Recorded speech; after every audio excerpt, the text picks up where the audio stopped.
The Power Pod is an exclusive WSB radio production. You have to look at this Power Pod crew. We're like the college football playoff committee, so we're trying to predict. Exactly. I mean, Randy, you the boss. Honestly, our votes count so much that the college football committee is looking at us, looking at this first college football preview show. They're listening. Bill Hancock listening live. Yes, he's listening live, and he's like, you know what? All those enlightened individuals have such good ideas for where the first ranking should be. This is the Power Pod with Randi Okray, Christina Aicklen, Nicole Bennett, and your host, WSB's Jared Yamamoto. Oh, damn, is this thing on? I didn't realize we're supposed to do a show now. Oh, my gosh. I'm Jared Yamamoto from the Von Hessler Doctrine. You can hear me every day on 95.5 WSB, Atlanta's news and talk. And this, apparently, is my Power Pod. Welcome to August Week 5. I'm so excited to have everybody along. We've had an exciting week, but you know what? My Power Pod, I could go through all the news and the current events of the week, but I don't do this by myself. I like to have a gang of gals around me. I mean, who doesn't want to have a gang of gals around you? First of all, I see her over there. That's the West Nile virus over there. Randi O. You know what? We're not going to start it like that. No one has West Nile. Hey, it was confirmed. Fulton County, right here in the Atlanta area, confirmed West Nile virus. So why got to be BJ Rady? Why got to be Randy? Listen, I see those big mosquito bites on your legs. I saw you walk out on the WSB patio. Yes, they're there. And there's been a confirmed case. I want to just complain. They need to spray this building. We should not go out to our quarters and get bitten by mosquitoes. Or maybe you shouldn't eat so much sugar over there. That other voice you hear over there, that's Nicole. Sorry, Nicole, let me bring you in over here. I know. Nicole's just, she's got her alien headphones on. She's ready. She's champing at the bit to jump in this. I was going to say, because mosquitoes will find me no matter what. I don't know why or how. Or my mom used to say, because I'm so sweet. Well, Nicole, you are very sweet. I think you're super sweet. Wow. Or it's because I'm stressed all the time. Yeah. One or the other. But I was laughing at Randi O because she was handling this West Nile story, and she comes in with probably about 6 or 7 mosquito bites on your. Which, I mean, you were out there for what, 10 minutes? Yes. Okay, that's pretty bad. I mean, that might be a dietary thing. What? Wait a minute. Hold on, boy. Thank you, because he's getting out of order. I know you got your new little fancy haircut, and you think you're that man, but guess what? Oh, wow, you did. You're not. Haircut. Yeah. I just noticed. Yeah, that. I kind of feel like a soccer star because there's some great Atlanta United news. I promise you, I'm going to get to it. And in a former life, I definitely was a soccer star. Whatever, nerd alert. But guys, you know what? We're without one of our Power Pod members. Christina is out on the road. She hates us. She decided that she's like, I'm just going to work every other show. And I'm like, you know what? You get a paycheck to do that, but at least she used the open mic feature on the WSB radio app where you can leave us voice messages. She was so kind to leave us something on that. Well, hello. This is your girl, Tina, checking in from Jacksonville. Hi, Power Pod crew. I miss you guys. So sad I can't make it tonight. Once again, I am traveling for work. Not complaining. It's a luxurious life. I wanted to give a shout out to my alma mater, University of Tennessee. Go Vols! It's almost game day, and I cannot wait. Can't wait to watch the game on Saturday. It's going to be a hell of a time. Go Vols, go. Well, newsflash, Tina, the WSB is the home of the Dogs, so we're gonna get to all the college action. You think she's a program director? She's over here trying to passionate about her team. Yeah, but she's trying to direct the conversation, ladies. We have more things to talk about than just college football, which I assure you, we have an action-packed show with college football later on. Excited. But there's so much going on, and I have to inform people because, if you're just listening for the first time, you're like, well, what is this show? And I tell you, the Power Pod is a weekly recap show where we cover the current events of the week. It's a show where we're not afraid to get serious and we're not afraid to have some fun. So we're going to start with some sports, but not necessarily football. First of all, Atlanta United won the big U.S. Open Cup earlier this week, which that was huge for our city. Huge. I don't care what people say where they're like, oh, it's just a tournament within the season. And I'm like, okay. But what I say to people is, you know what? This team is amazing. They've brought home the Capiones Cup, the U.S. Open Cup, and the MLS Cup all within a year. Any major sports team here in Atlanta would love to have that type of treatment. And congratulations, Atlanta United. Keep up the great work. I'm even wearing an Atlanta United jersey in honor of them as we speak now. Now, the other thing that we have to cover is that the Atlanta Braves look like World Series contenders. They look awesome. That would be amazing to see another championship brought to the city this year. I'm hoping the Falcons do it, but the Braves look like probably the best team to do it at this point. They look awesome. But, we're coming up on Labor Day weekend here in the Atlanta area, which means college football and the coolest nerd convention probably in the country, Dragon Con, which I know that Randio is going to be down there. Nicole, you're going to be down there? What? I don't know for sure.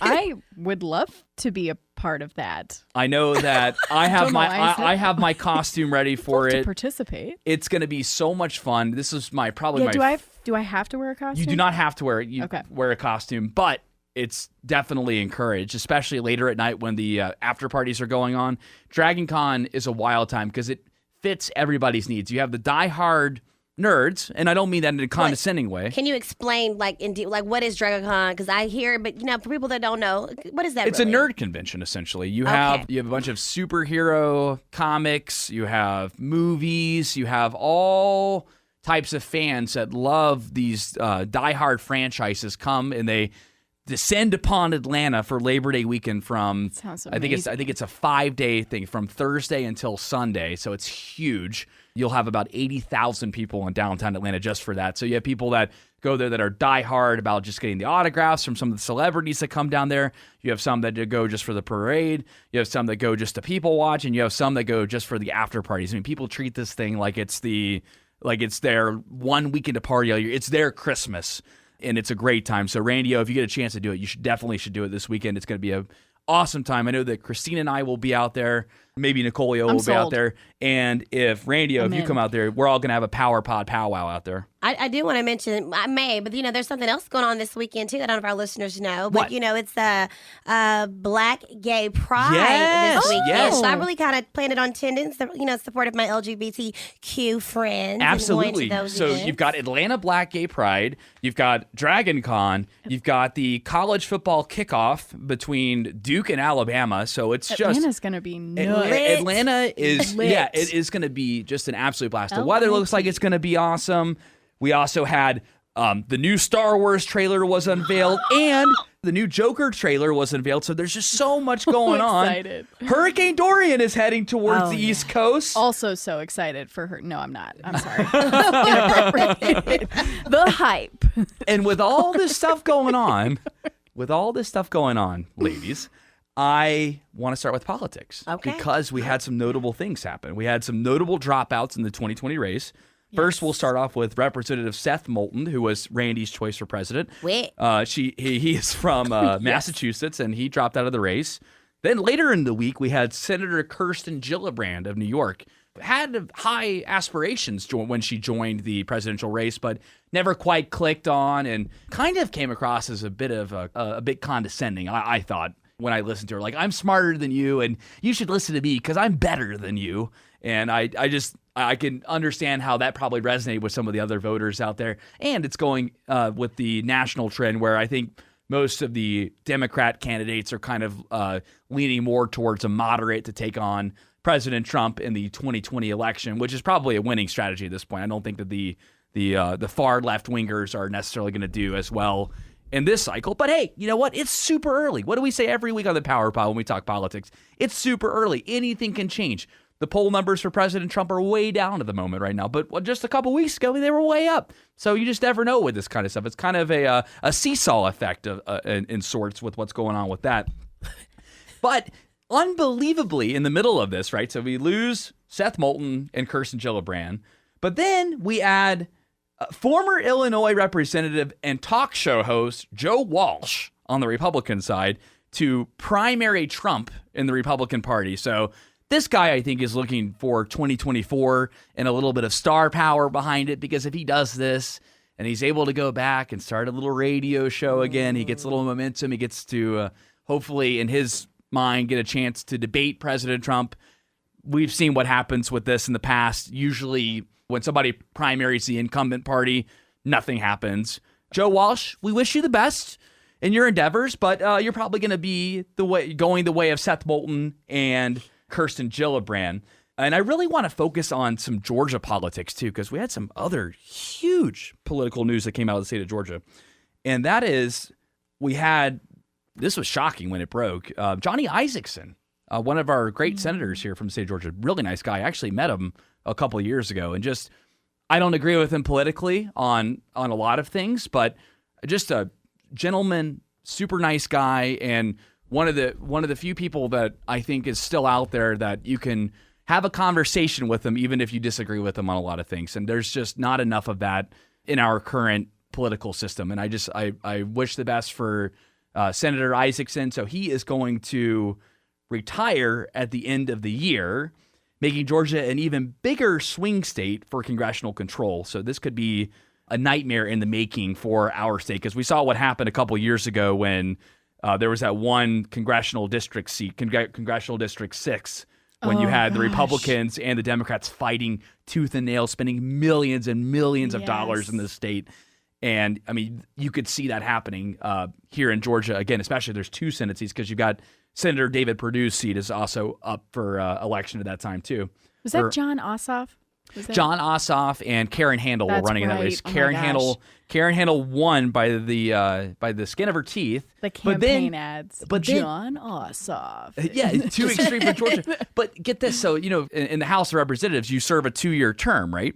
Right. So that was in the middle of that term. So Karen Handel served a year of her term, and then she gets voted out the next year by Lucy McBath. So the seat ended up turning Democrat eventually, but the Democrats wasted millions and millions of dollars trying to turn that seat the first time. Jeez. So it's just amazing to watch Georgia become a purple state. I like it because I think it invites conversation, but in terms of the campaign ads, as we've seen before, I mean, it can just get excessive. Hey, you'll probably start hearing campaign ads on this show too, honestly, because it will become a battleground state.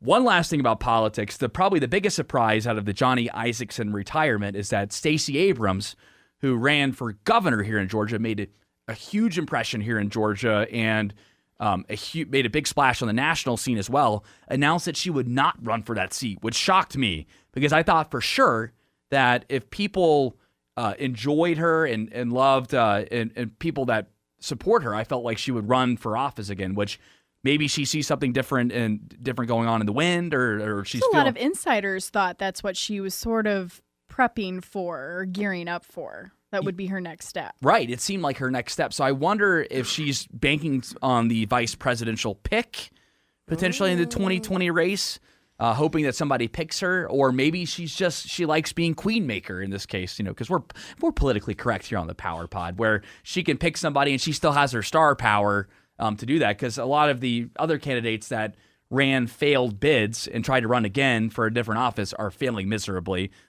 Beto O'Rourke. So you've got Stacey Abrams announcing that she is not going to run for that seat. So that's going to be super exciting to see who the Democrats put up in that fight for the future. But in the meantime, we wish the best for Johnny Isaacson. Guys, I know I went on a long rant there, but you know what, Randy? I know you've got the most important story of the week that we've been trying to cover for a while here, but I just got to shut up a little bit and give you some time. What's going on, Radio? Well, yes, another exciting news. So, guys, we all know about the chicken sandwich battle. Yes. Okay, yes. Popeyes, everybody wants to try that delicious chicken sandwich. Did any one of you guys try it? I never got a chance to. I went to the Popeyes on Ponce de Leon, which is not far from the station. It's probably about 10 minutes from the station, and they were sold out.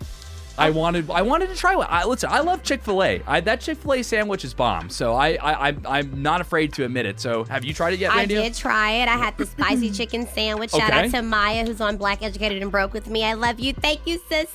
Listen, that was so good. So being from the South, I'm from Texas, I love spicy food. It was super, super, super spicy. It was delicious. And to me, I vote that over Chick-fil-A. However, it was sold out. It was sold out for you. And guess what, guys? It is sold out for real, for real. What? Yeah. Crazy. When do they get out more? All across, right? So, like, they had projected it to be, at least till September, but unfortunately, they couldn't meet the demand. However, they are reassuring everyone that it's coming back.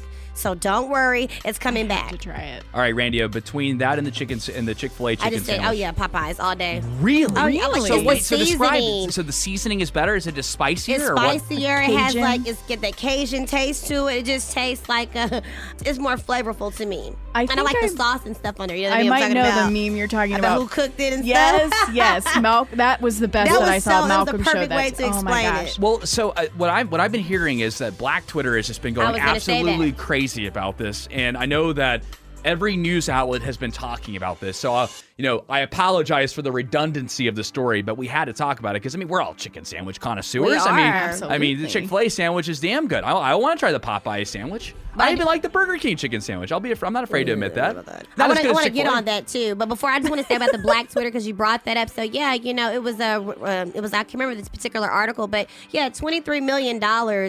Worth of advertising for Black Twitter that Popeyes got for that. So, all right, Black Twitter. But what Black Twitter isn't really talking about is the other crave, and that's the KFC Beyond Meat when they partnered, and it was the vegan quote-unquote chicken nuggets at KFC. Well, they had a pop-up, if you guys know, earlier this week, I want to say. Yeah, that was over there by SunTrust Park in Smyrna. And it was sold out in 5 hours. Are you serious? Within 5 hours, it was all gone. Wow. 5 hours. It was lined, wrapped around, just kind of like Popeyes. But yeah, that was going on at KFC. And so what they're saying is that it was a test study because, they like all of that. But that doesn't necessarily mean these people are going to come back and buy it. So they're going to do another one and kind of do some more research. And maybe it's going to show that going vegan and plant-based diet is becoming more common than what we think. Man, so the next thing that's going to happen is you're going to get the Popeyes vegan chicken sandwich or the Popeyes, the green Popeye sandwich and the green Chick-fil-A chicken sandwich, because this is a trend that the Beyond Meat burger, the Impossible Whopper, that's what it's called. Yep, the Impossible Whopper kind of started that trend. So what is that? This fast food craze. And Kevin Hart didn't he just come out vegan? He's going plant-based, completely plant-based. Why? Why in the world? For health. They said health reasons. That's insane, though. If it tastes good, we have a place here, R.J.R. Thomas, or R. Thomas. Yeah, they have this. It's really, I was surprised. It's really good. Yeah. So if it's better for you, why not? So I think the lesson here is that, and I don't want to sound condescending when I say this, but for all those people that are upset that they can't get either this KFC irresistible. A green burger or green chicken or the Popeyes chicken sandwich. The message that I have for y'all out there is don't worry. It's coming back. Clearly people like it, so there's no need to panic. We're all going to be okay. Wait till September. This is free advertising, well, I know, but they can just get wrapped up so much of these trends and stuff like this. I think it's, I have no problem waiting till September. I went in line. I wasn't upset that I couldn't get one. I will wait till September until You're going to try the sandwich and tweet right away. Right. And I'm going to be like, oh. And you can judge me because all of us are socially active. Now, That's Nicole, true. I know you've got an awesome story over there. Let's get to it real quick. Speaking of being socially active, I'm going to ease into this story as objectively as possible. It is about Taylor Swift. Oh, and boy. I felt compelled because I do have something I would like to say to her fans and younger generations. Even just millennials, I know a lot of us don't underestimate the power of social media, and Taylor Swift uses that to her advantage and also used that this week. A lot surrounding the 2019 MTV Video Music Awards. It was a really big night for her. A lot of people. Side note, also Missy Elliott had a huge night, which was amazing. Yes, she did. So she got Video of the Year for You Need to Calm Down. In this video, several points were made. So you voting for this video means that you want a world where we're all treated equally under the law. Oh, boy. Okay. All right. So she got political on things. She got political in her acceptance speech. She also tagged the video, though. If you've watched the music video for You Need to Calm Down, at the end of it, there's a link for a petition for the Equality Act, which by this past Monday night had some 500,000 signatures, I think, just from what she's been pushing in her kind of political awakening, I guess, is what you could call it. I don't think this is good for Taylor Swift. Let me be honest with you. I heard this one song on her new album, Lover. I'm so sick of them coming at me again. 'Cause if I was a man, then I'd be the man. I'd be the man. I'd be the man. Okay, so you get the gist on this. Now, listen, I know y'all are two ladies here, and I I can smell pandering from a mile away. That's what I was going to say. And Taylor Swift is trying everything she can to stay relevant, and getting political is not going to work in the long term. So my personal opinion, I don't mean to upset people. I do think she has based a lot of her career on trends, rebranding of her image. If this is authentic, though, the petition is in action, and it's speaking louder than just an acceptance speech. So I will say maybe challenge our celebrities, because getting political in an acceptance speech is not unheard of. No, of course not. But Taylor Swift, for the majority of her career, has not done this. Right. And in my keep opinion, walking the walk and make it authentic is all I'm saying. Right. I worry about celebrities that do this. I think people go to a Taylor Swift show, or any show for that matter, when they're going to see their favorite artist. I don't want to go and see Dylan Francis, or I don't want to see Luke Bryan. I don't want to see Migos. I don't want to see any of them get political during their shows. I have no interest in what they have to say politically. I know that if I want politics, I'm going to go to trusted sources for those, for that type of information. I'm going to those shows because I'm looking for a breather from that stuff. I want to break away from that cycle. I don't need to have politics put into my music as well. And it's okay really to be passionate, I think. Just follow it up with some action. Like I said, social media, these acceptance speeches, interviews, it gets people talking. But my dad's always said, vote with your feet and actually do something about what you're saying. I don't know. Agreed. I think that's well said. And you know what? We got to use our feet here because I'm run way too long here. When we come back, we're gonna do our first college football preview, ladies. Are you excited? So excited! We've got Jay Black and Mike Shields joining us here. Our sports director, Jay Black, I should say, and Mike Shields. I see him on the other side of the glass over there. He's a big Georgia fan, so we'll talk SEC, we'll talk ACC, we'll talk all of the Power 5 conferences here on the Power Pod. From Atlanta to beyond, it's the Power Pod. I love his irreverent sense of humor, as well as its relevance. The Von Haessler Doctrine. His humor is hilarious. One of the funniest people in all of radio. Making listeners laugh every day. Keeps me laughing when I'm sitting in traffic. The guys in Autumn are just funny. The whole team, they're great. The humor finds a way to center it and make you reevaluate your own opinion. 9 to noon. They make the morning just go by so much easier. On 95.5 WSB, Atlanta's News and Talk. Looking for fresh voices for the discussion of urban and black culture? Then Black Educated and Broke, the podcast, is where you should tune in. Our podcast covers it all. Hip-hop, social media, television, politics, and community headlines. We talking for the culture, y'all. We laugh, make fun of Randy, drop headlines that some news outlets won't cover. Y'all can listen to us on all kind of streaming platforms, whether you checking in and hear the 10 spot, or if Randy's talking about the same thing I just talked about, and Randy, keep you in the know. Be sure to check us out on Apple Podcasts, Spotify, iHeartRadio, and even Google Play on Android. Don't forget SoundCloud, CastBox, ListenNotes.com, and the podcast app. So stop playing with yourself. You might as well listen. Trust me, I'm going in on everything. So keep it locked on Black Educated and Broke, the podcast for the culture. The Power Pod on WSB Radio. Join the show at 800 WSB Talk or leave a comment using the open mic feature on the WSB Radio app. We all got our footsteps in line, and now we're happy to be here back together. I still got Randi over there. She's looking around. She's excited for football. She's more of a pro football gal, but I know she's going to be excited for some college football talk. Nicole's still here. Joining us, we have not one, but two guests. Can you believe that? We could afford to bring these guys on. We have sports director Jay Black, first and foremost. Jay, how are you doing, buddy?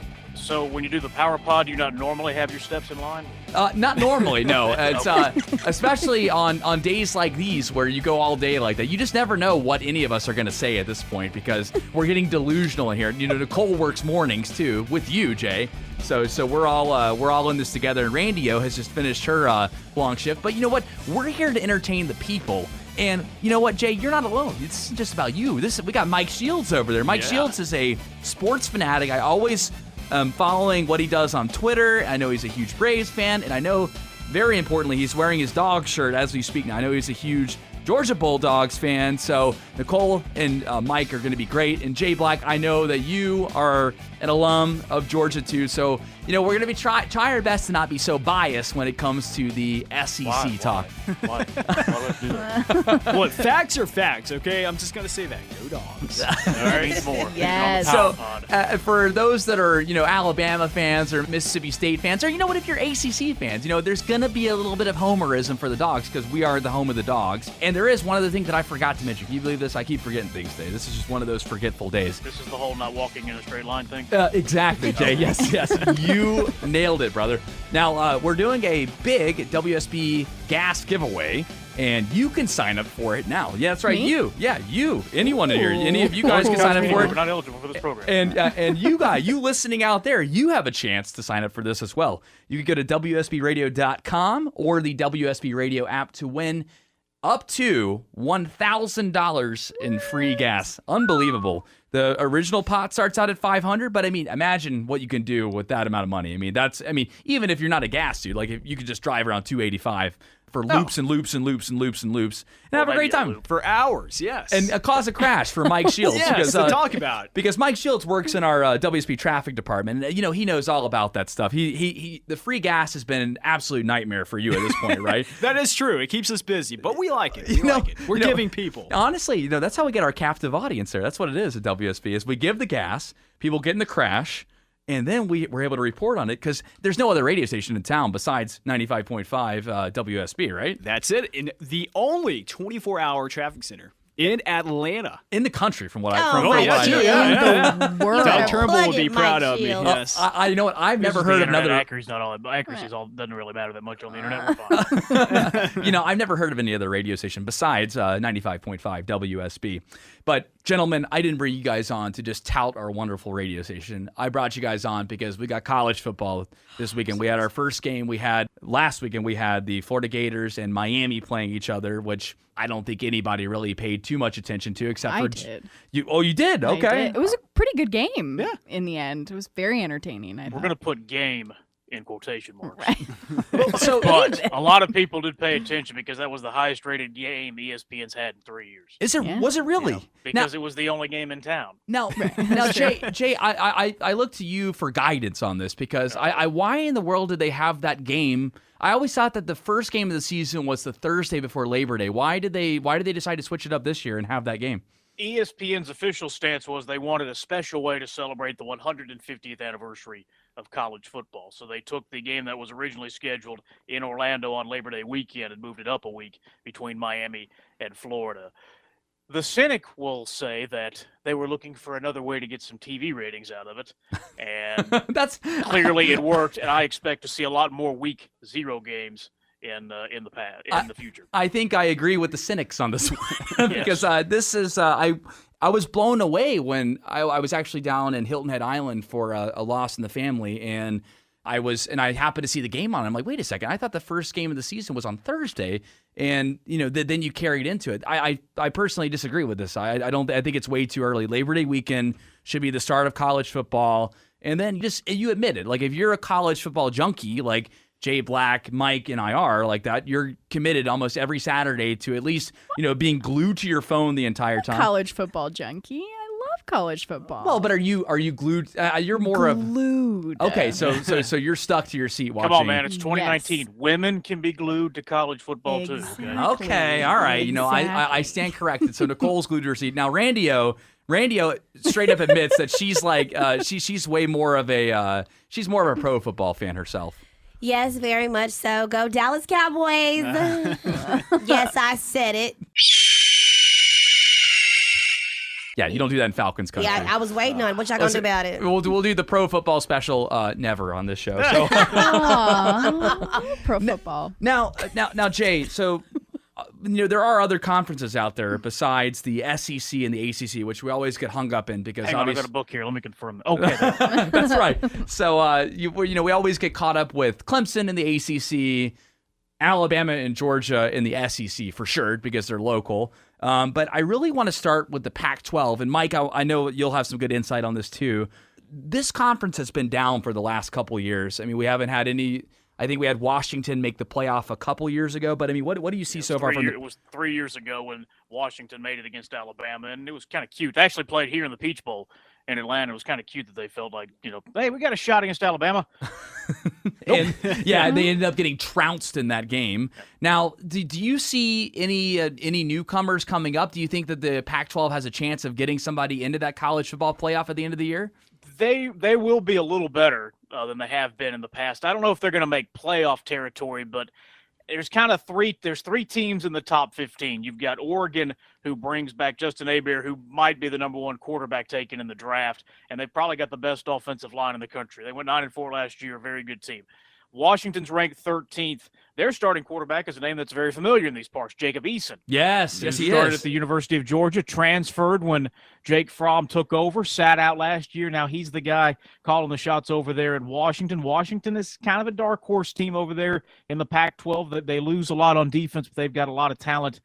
Utah is ranked 14th. They made it to the Pac-12 championship game last year. They might have one of the best defensive lines in the country. They bring back a lot of talent on offense and defense. They got a pretty solid schedule. I'm kind of interested in Utah, of all teams, as one of those that you look over in November, it's like, hey, they're undefeated.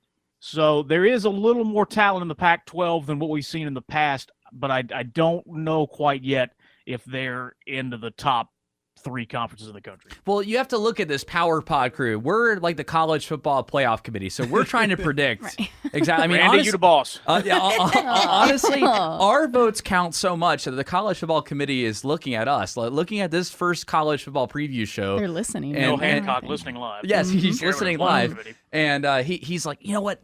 All those enlightened individuals have such good ideas for where the first ranking should be. And Jay Black, I couldn't agree more on all those things. You reminded me about Jacob Eason. I thought he got a raw deal at Georgia. Yeah, my theory and observation had been when he starts for Washington, look out, because I think that's going to be a team to watch. Yeah, because he never really got much of I guess he had one season under Kirby Smart at Georgia, and then he was hurt early in the season. Jake Fromm took over, never looked back. And then he transferred, and he kind of got screwed. He was part of that old deal where you had to sit out a season. Now, when they do these transfers, they really don't have to do that anymore. So, yeah, for certain players, I mean, on the other end, you have Justin Fields, who was with Georgia, and he honestly didn't win the starting job over Jake Fromm again, and he was able to transfer, and now he's going to be starting for Ohio State this year. Yeah, so I think that he's going to be a monster there. Just watch out for Ohio State. We'll definitely get to the Big Ten here in a minute. Now, Mike, I trust you for your advice here. Pac-12, who you feeling right now? Now, I don't think that a Pac-12 team will get into the playoffs, just because you have to look at all the other conferences and all the other powerhouse teams that are stacked this year that's going to get in. But I have to agree with Jay. The 2 teams out of the Pac-12 that have the better chances at moving up, I think, is Washington and Utah. Oregon, yeah, they're still a great team. Remember years ago when Oregon was the team under Chip Kelly's brand new offense that nobody could figure out, and they were just flying down the field all the time. That offense just kept moving, and that's how they won. Obviously, Chip Kelly left. Things changed. So, yeah, bottom line, my sleeper teams for the Pac-12 would be Washington and Utah there. All right, so we'll shift our focus now to the Big 12, where obviously Oklahoma's been in the national picture for a while there. But, I've really been surprised with West Virginia over the last couple of years. I don't understand why they haven't gone further. And maybe Jay Black, you can enlighten me a little bit. I mean, first of all, who do you think are the 2 best teams in the Big 12, and why is West Virginia not performing at the level that they should be? It won't be much of a surprise here. Oklahoma, ranked 4th, Texas, ranked 10th. They have kind of separated themselves a little bit in the Big 12 race. TCU probably looking for a bounce-back year here. Oklahoma, though, got Jalen Hurts transferring from Alabama over there. They've kind of... That's right. They did. Yes. So they've kind of... And clearly, they have no problem producing Heisman-winning quarterbacks from transfer QBs. They've done it the last 2 years. So Oklahoma's going to be a force to be reckoned with. West Virginia's actually got a new coach. So they have been kind of predicted toward the bottom of the Big Ten. I understand why they made the move to join the Big 12, which has 10 teams. Yes. I understand why they made the move. It gets a little confusing. Yeah, I get it. I understand why they made the move. They're going to be a little down this year. Real Greer was great at times last year, and they got really close. but just haven't quite punched through to the big dogs in Oklahoma and Texas. Now, I saw Randi perk a little bit over there. We'll get to Mike Shields' opinion on the Big 12 here in just a minute. But Randi, so this is your part of the country, Miss Dallas Cowboys over here. So, who are you picking in the Big 12 this year? Are you an Oklahoma gal? Or well, what? because I did attend school in Oklahoma. I went to Langston University, which is a HBCU in Oklahoma. Oh, is that Big 12? Watch your mouth. Okay, we're Sleeper team. But that's okay because I cheered all through college, so I care a little bit about this. But if we're gonna do it, I'm gonna go with Oklahoma if I have to choose. Okay, and Nicole, go ahead. For Big 12? Yes. West Virginia all the way. Really? With the new Yeah. coach and everything. I like it. Take it a chance. I have to be loyal. I have family from West Virginia, so I grew up watching them and You like their colors, right? love their colors, Jared. How do you know? You strike me as a West Virginia. I can't even think of West Virginia's colors right now. Mike, save me right now. Who are you Blue picking? and yellow. Come on. Blue and yellow. So Mike, who are you picking in the Big 12? Oklahoma. They are stacked. Jalen Hurts is going to come out angry. This is his senior year. He's going to want to stick it to Alabama. And, they just have a great team overall. And that's just more fuel to the fire. So Oklahoma, Texas is the runner-up. I love it. I think we're all in agreement on that, except for the West Virginia pick over Just there. out of loyalty is maybe and their why. colors. So I'm not going to lie, when I prepped for the Power Pod, I didn't really get around much to West Virginia. But I'm prepared either way. I just didn't start there. Yeah, I don't blame you, Jay, because You guys watch. Speaking it into existence. Hey, I'm just you know what? saying. Most teams, aside from Miami, are 0-0. Everyone's got a fresh start to the season. Now let's go to the Big Ten. We're getting exciting now. We got the Big Ten, the ACC, and the SEC to get to. The Big Ten, I have to go with Ohio State and Michigan again, right? I mean, unless Jay, you've got some further insight to things. I mean, Ohio State is just a monster machine. In my opinion, they still have this problem with a weak schedule, but I mean They're notorious for losing maybe one game per season, and I guess last year they just missed the playoff. But they look to be better with Justin Fields from Georgia transferring there, right? We'll find out. They had a pretty good quarterback last year. I'm trying to get you on the record, Jay Black. I mean, Haskins was a stud. So that's going to be hard to recover. I want to see Justin Fields do it. Okay, he's got all the talent in the world, but he's got to do it. And, yeah, there was no doubt when he became available, if I'm Ohio State, of course I'm going to take him. But he's got to do it first. Urban Meyer's not there anymore. That's right. He's Ryan gone. Ryan Day's calling the shots here. But yes, Ohio State won't run into a whole lot of resistance in the Big Ten. Nebraska's better. Michigan State's better. Wisconsin's still got one of the best running backs in the country. Penn State will drop off some. And then there's Michigan. Oh, you're not picking Northwestern. Go Blue. Jay, no. I figured I thought that from our notes here that you were picking Northwestern in this. No, I'm going against what we pre-produced for the graphics for the Power Pod. And I see this has to be Michigan's year. If they can't take advantage of Urban Meyer not being there, which Jim Harbaugh has yet to do, it might be over for him. And this is when the Michigan administration starts to get a little antsy, right? He's in year 3 of his contract, right? Or year 4? 4. And so, yeah, this is usually right around the time where Michigan's like, okay, you're not the guy. Exactly. Now, Mike Shields, I see you itching over there. Okay, so who are you feeling in the Big Ten? I mean, obviously, I think everybody's probably going to pick Ohio State. So who's your runner-up then? Purdue. No, I'm just kidding. Hey, Purdue was kind of entertaining last year, but they've got a lot to rebuild. They are a thorn in Ohio State's side a lot of years, but go ahead. I'm actually going to go with Michigan. I think with it being Harbaugh's contract year, and he's been, up against the ropes up until now with Ohio State's coaching change. Urban Meyer, who, by the way, was wearing a Florida polo at the Florida-Miami game over the weekend. Juicy. That was caught on TV. That was just, it just made me mad. But anyways, besides that, I think with Justin Fields coming in, he doesn't have the experience. He has all the talent in the world, but I think with him having to transfer, not winning the starting job at Georgia, he does have a chip on his shoulder. But I think anytime he has a bad moment, that's going to eat at him. And I think just Michigan has the momentum this year. Yeah, I mean, Ohio State, the second This is definitely the time for Michigan to do it. I agree with you. I think year 4. Now, Nicole and Randy are champing at the bit to jump into this now. Nicole, you seem like a Michigan fan. Every time Michigan is mentioned. Exactly how many football teams are you a fan of, Nicole? We've already checked off West Virginia. Now we've got into Michigan. I know you went to Georgia. Your husband's from Missouri. Yes. And then, so I have family from West Virginia, but my dad and my mom are both from Michigan, and they bleed blue and gold. I mean, it's a religion. So are you just going to go with homerism again?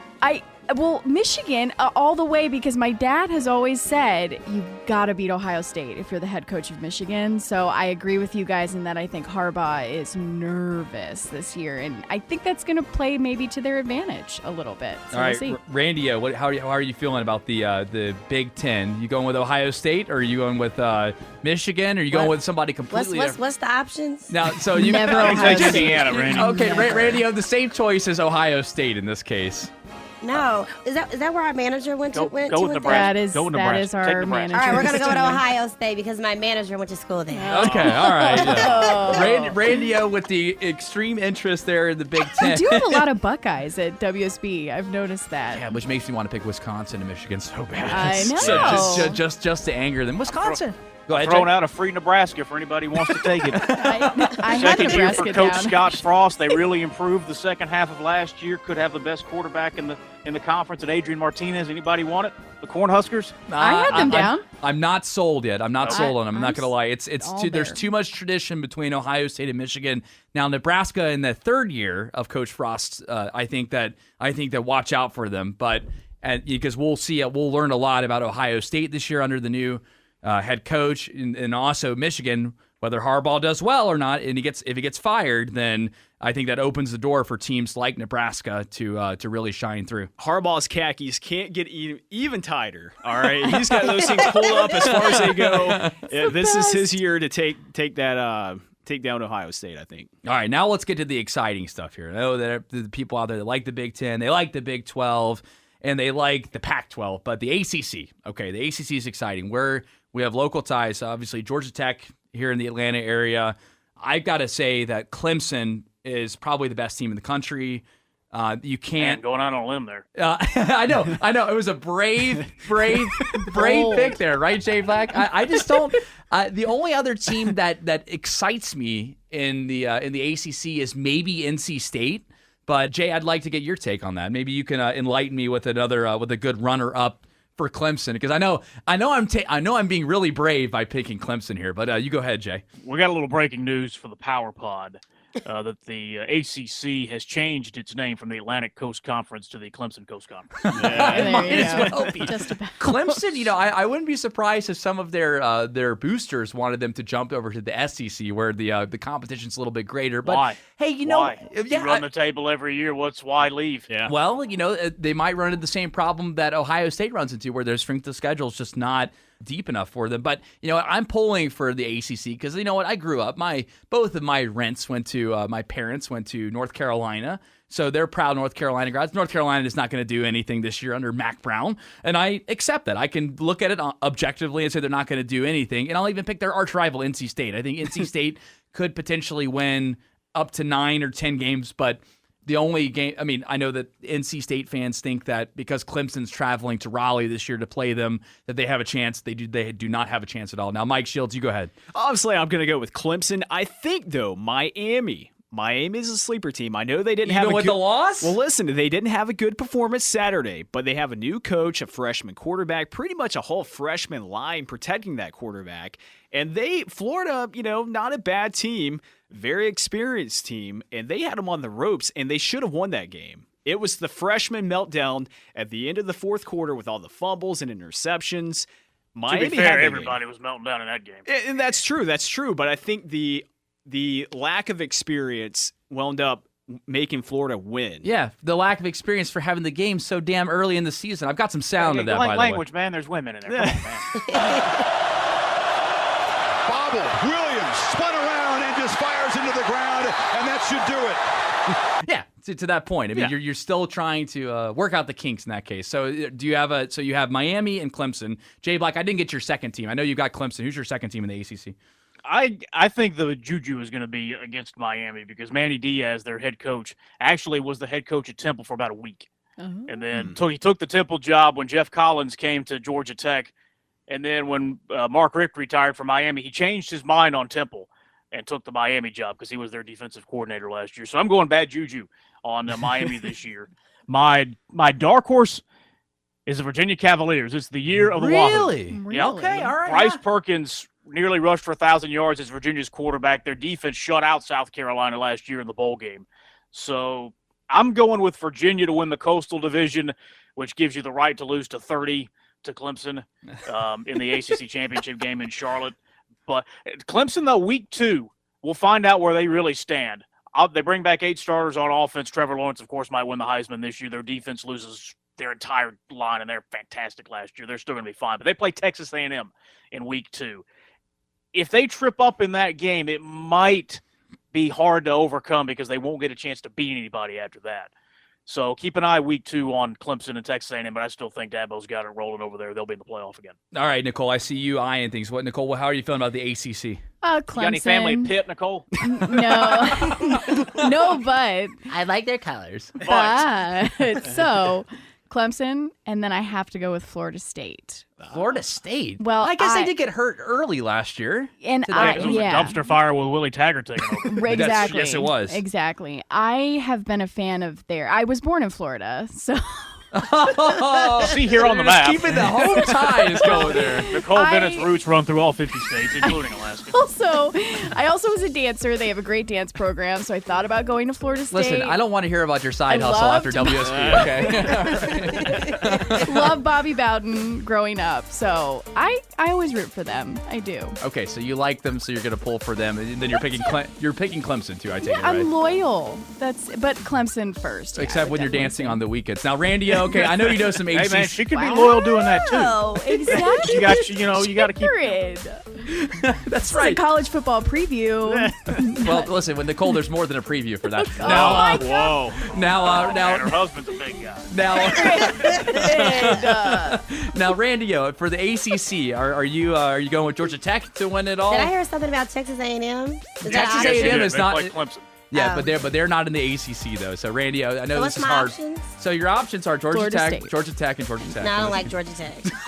Okay. Are they the Hornets or something? They're the Yellow. The Yellow Jackets. Okay. Look, yes. see, Bring bring on on Randy. Randy. Bug, Randy, that's close enough. Yeah. Hey, you know what? Exactly. All right, so we'll mark Randy down for Georgia Tech and Clemson. So that way that way we can have a little fun with it, and when we listen back to this and realize how wrong we were about these predictions later on in the season. Now, I'm not going to make speaking of Tech, I'm not even going to make a prediction about Georgia Tech because I have no clue what to expect.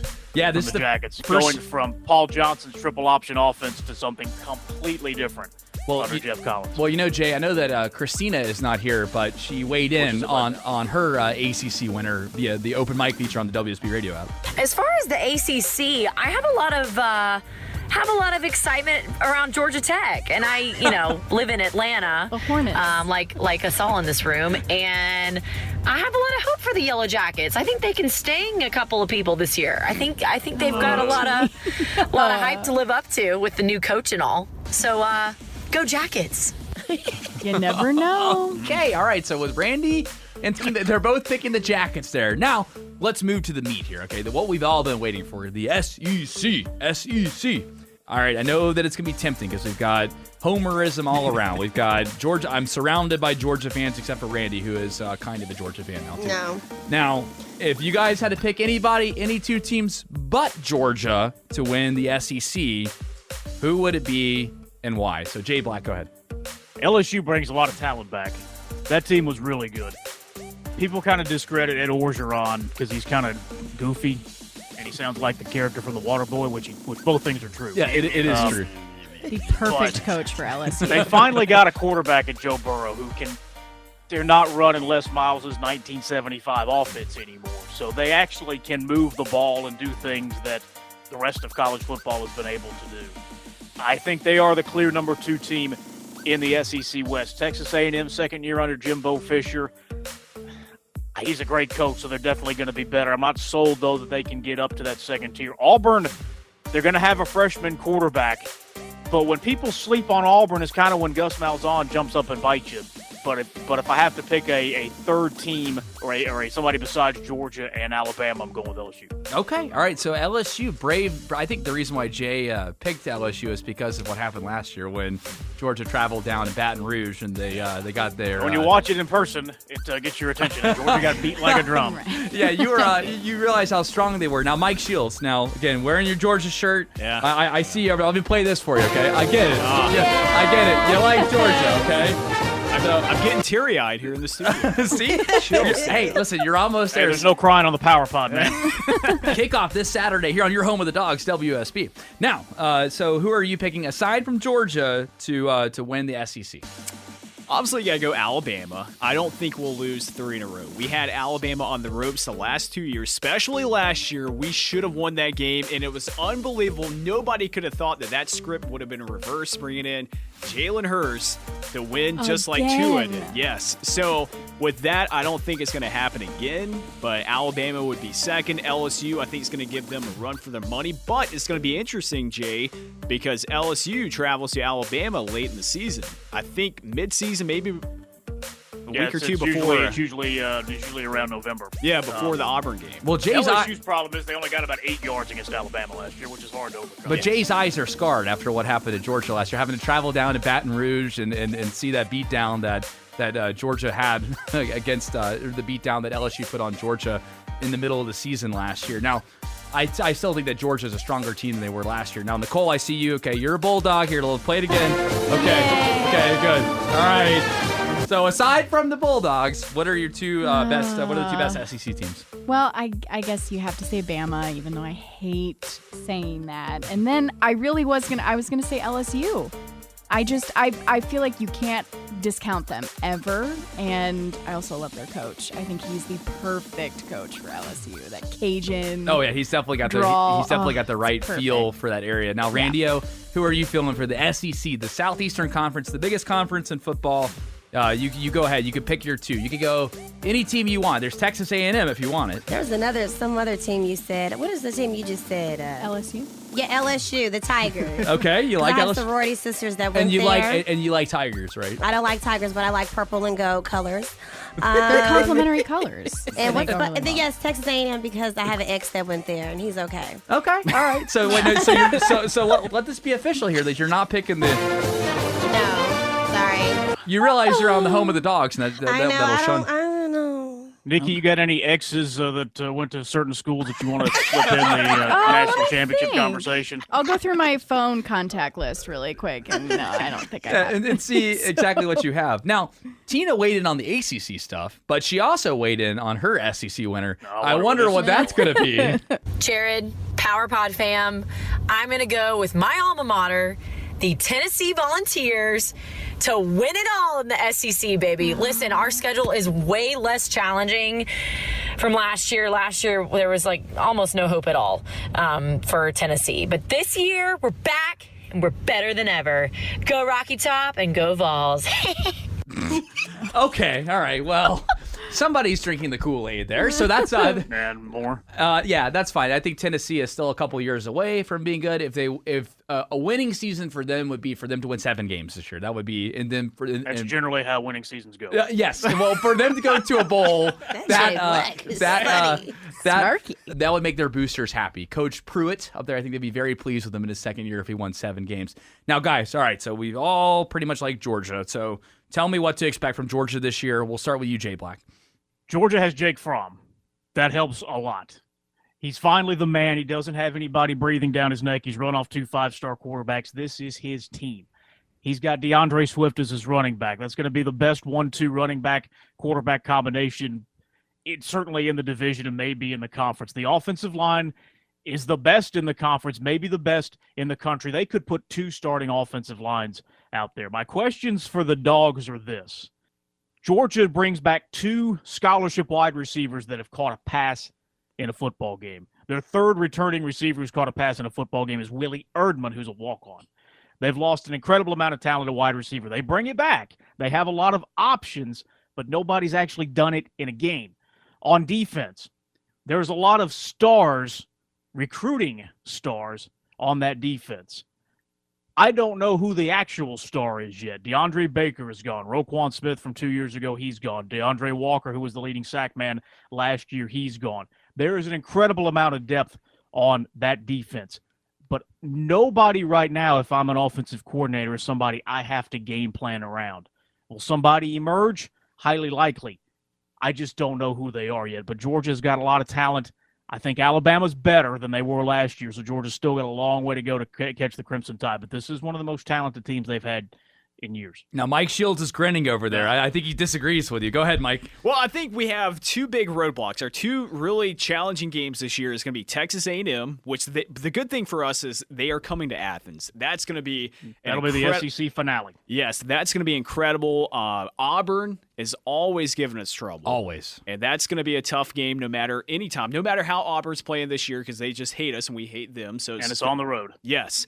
So I think those are the two tough games. Notre Dame, I think that's just going to be a fun, maybe wearing the black jerseys that night. Just a fun game, though. And, of course, tickets are out the roof for the excitement for that, how much they cost. I don't have any, by the way, just so everybody knows. I was about to send you an email. We'll talk Come on, Jay, you got to take care of us now. The answer is no. But I do think we have a strong team. I think we have the strongest team in the country, and without being biased on it, I think we really you are wearing the shirt. I know. Here, but I'll play this for you too, Mike, just so you feel better. I'm standing up right now. Okay, all right. There you go. Okay.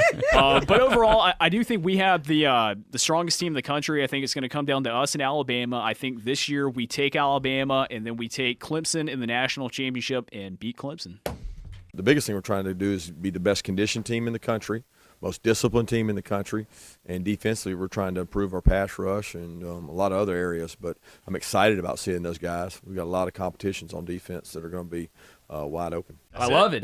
That's a great prediction there. Now, Nicole and Randy, we'll wrap up with you guys. So how are you feeling about Georgia? Oh, I feel great. I really do. I want to, again, speak it into existence. DeAndre Swift is probably one of my favorite players of all time, so I'm really excited to cheer him on. Now, I Randy, love watching him play. Whatever Nicole just said. Whatever Nicole just said. Okay, so she's That's using right. Radio's still waiting for that pro football special. I'm going to say this. I'm going to say something a little bold about Georgia. They're either going to go undefeated, because I think that, to Jay's point, there are a lot of question marks in the receiving core.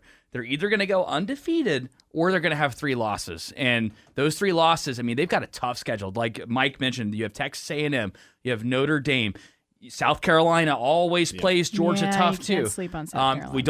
We don't know what Tennessee is going to be like this year. There's a lot of question marks on Georgia's schedule. Now, if everything comes together, I think Georgia can roll through that schedule. Now, when it comes to playing Alabama, third time, you got to hope it's the charm for those UGA Dogs fans out there, and hopefully they can break the curse, because I mean it's got to be getting hard for you guys. If it doesn't, I don't think this heart can take much. Me either. I mean, the excitement that builds around that game every year is amazing, and it's I think a lot of Georgia fans are getting spoiled getting the SEC championship every year. So I think that we just got to hope that they can keep doing that, to keep feeding that need. Got a pit in my stomach thinking about that. Thank you, Jared, for that. Georgia's been so spoiled getting to the SEC championship game. They haven't experienced win levels like this since the first 3 years of the Mark Richt era, which are so similar in how they've gone, that both coaches in their first 3 years won the SEC championship. They won their division back-to-back years. The year they won the SEC, they were third in the country. The only difference was when Rick did it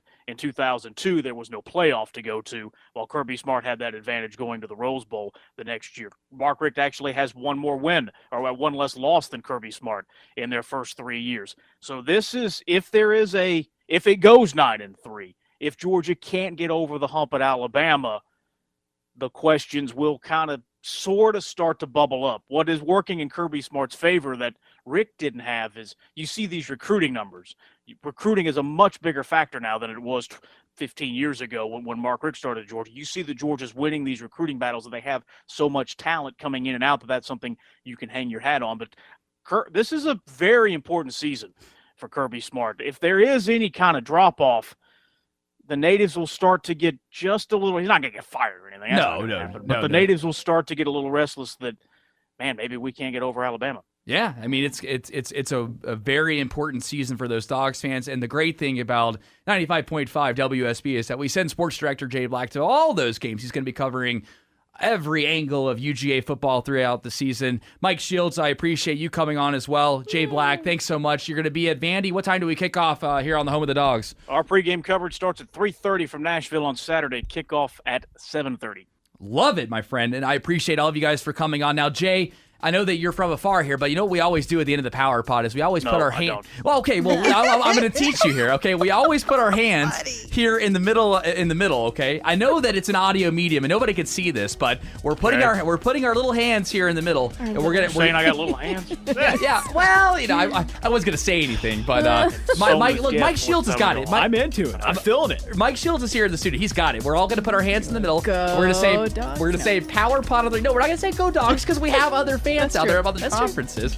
And yes, WSB is the home of the Dogs, but we have to be nice to the other fans out there, especially when everybody's 0-0 except for Miami. Now on 3, ready? 3, 2, 1. Power Pod on 3. We'll see you next week.